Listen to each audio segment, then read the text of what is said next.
नमस्कार शेतकरी मित्रांनो, स्वागत आहे तुमचं सर्वांचं आपल्या अंदाजे हवामानाच्या यूट्यूब चॅनलवर. चला मित्रांनो, बघूया महाराष्ट्र आणि भारताच्या कोणत्या ठिकाणी आपल्याला सक्रिय अशी प्रणाली दिसत आहे.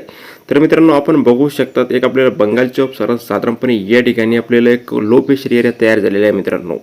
आणि आपण बघू शकतात याच्या अवतीभोवती ढगाची दाटी सुद्धा वाढत आहे मित्रांनो.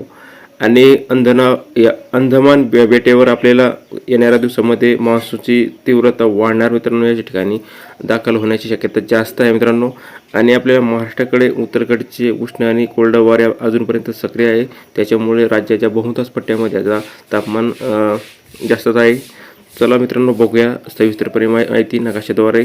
तर येणाऱ्या दिवसामध्ये आपल्याला तापमानामध्ये घट तर नाही होऊ शकतो मित्रांनो. अजूनपर्यंत उत्तरेचे कोरडे वाऱ्याने आपल्या महाराष्ट्राकडे येत आहे.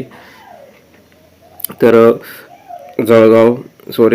नंदुरबार, धुळे, जळगाव, अकोला, बुलढाणा, अमरावती या उत्तरेकडील महाराष्ट्राच्या राज्यामध्ये 45पेक्षा वर गेलेलं आहे तापमान.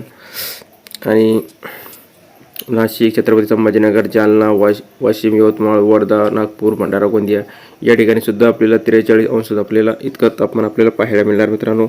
आणि महाराष्ट्रात आपण पाऊस पाहिले तर महाराष्ट्रात पाऊस सध्या तुरळक ठिकाणी पडत आहे मित्रांनो.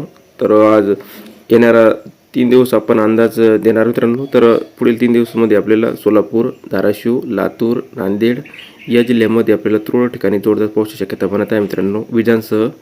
आणि महाराष्ट्राच्या इतर भागामध्ये सुद्धा अशा तुरळक ठिकाणी म्हणजे स्थानिक पातळीवर ढग निर्माण होऊन काहीशा पाऊस शक्यता बनणार.